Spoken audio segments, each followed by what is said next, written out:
What's up, everybody? Uncle Frank, Team Beer Guts. Welcome back to the channel and welcome to day 4 of our 2023 Beer Advent Calendar.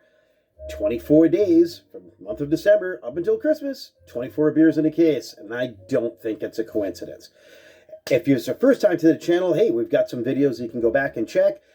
If you've been following along, welcome back. I do please ask that you like, subscribe, and share if you enjoy the content that I am trying to bring to the table.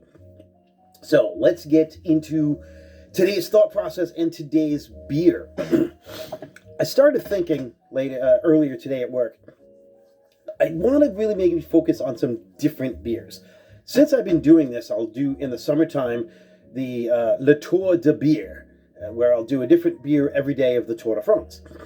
And then we have this one here for the Beer Advent Calendar. Some of the beers might get repeated. I may have reviewed a certain beer last year or the year before, and you don't want to hear me talk about the same beer again. So I really want to focus on beers that I haven't talked about in the past. While I was food shopping today, I happened to see something that I know I have not reviewed before, especially because I haven't seen it in this format before. This is Unibroue La Fin du Monde.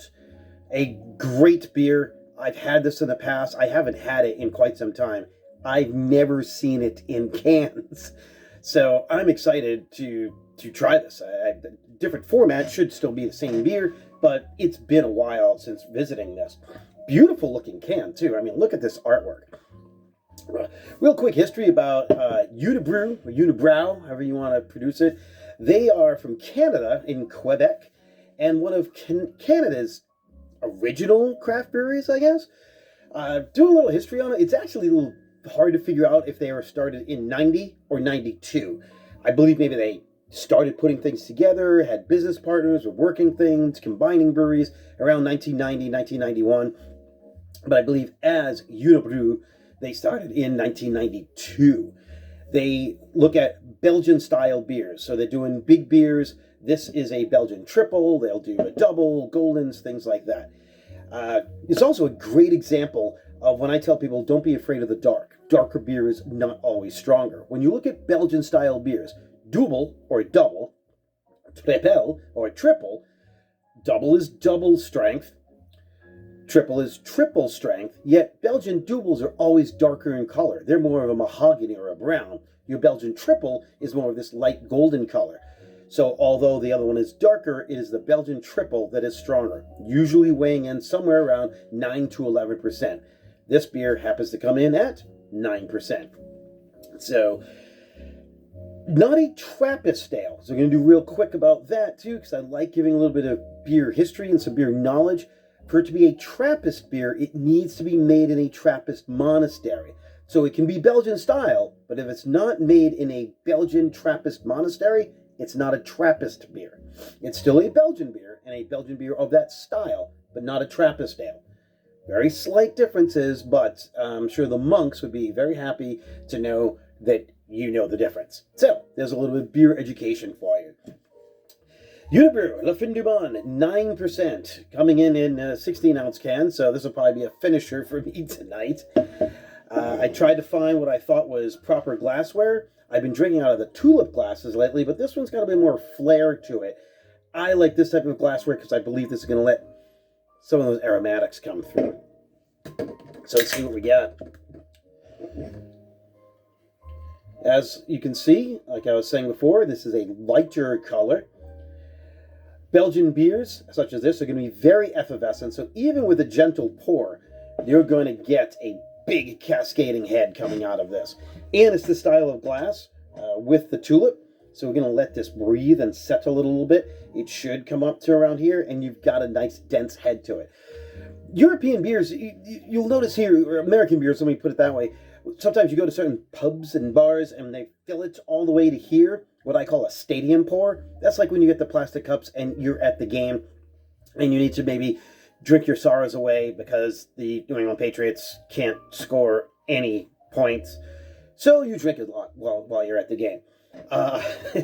Here, you want a certain head to it to release those aromatics. And These are great. These are sweet. I get some sweet fruit, peach, a little bit of honey. Not necessarily that the beer is made with those. So using a Belgian-style yeast, Belgian yeast is different in that it has some of these other spicy notes to it, even though there's no spicing in the beer. Sometimes fermented a little bit warm. I don't know if this particular beer is fermented warmer, but fermented warmer will allow more esters and phenolics to be able to come out. That just smells great. And you can see it'll dissipate down, taste-wise. Ooh. Spicy fruit, but not a fruity beer. Spicy fruit. Malt. Bitterness, but it's bitterness to balance. And the bitterness is coming from usually lower alpha hops, so there's more hops in there in order to contribute the bitterness to it. So you might get some grassy and some earthy notes to it as well. There's a lot that's going on with most Belgian beers, and that's why Belgian beers are great with food. A beer like this, I would like to have this with something grilled. I feel like the sweetness that's in here would go along with the char on your grilled food. It also would go wonderful with cheese. And Belgian beers and cheese, I mean, cheese are great. I don't know, just a real, like a Roquefort Blue, a nice blue cheese. That'd be great with this.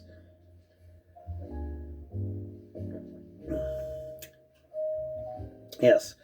So, Unibroue, La Fin du Monde. Oh, the name itself means the end of the world.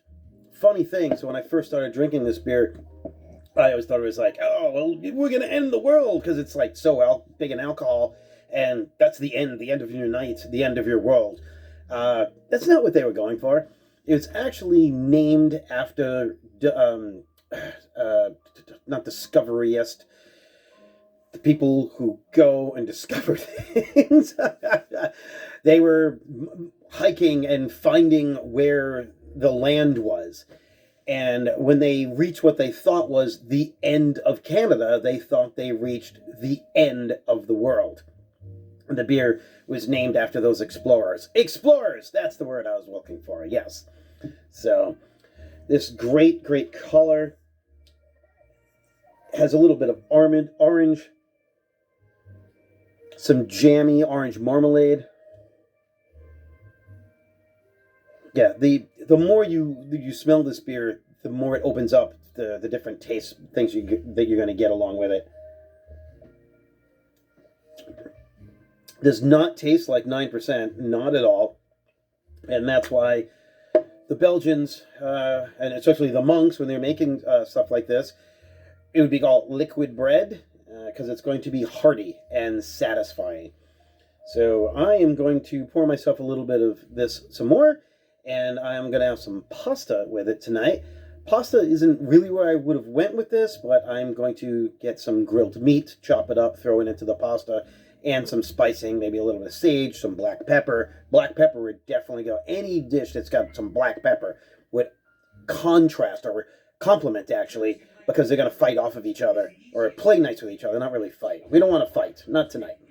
So, again, it is Unibroue, La Fin du Monde, 9%, Belgian triple, out of Canada, and I'm going to try and stay with this theme of finding beers I have not talked about in the past. Hopefully you like it. Again, please like, subscribe, share, tell your friends, and we will be back for the next one. As always, until the next time, be good to yourselves, be good to each other.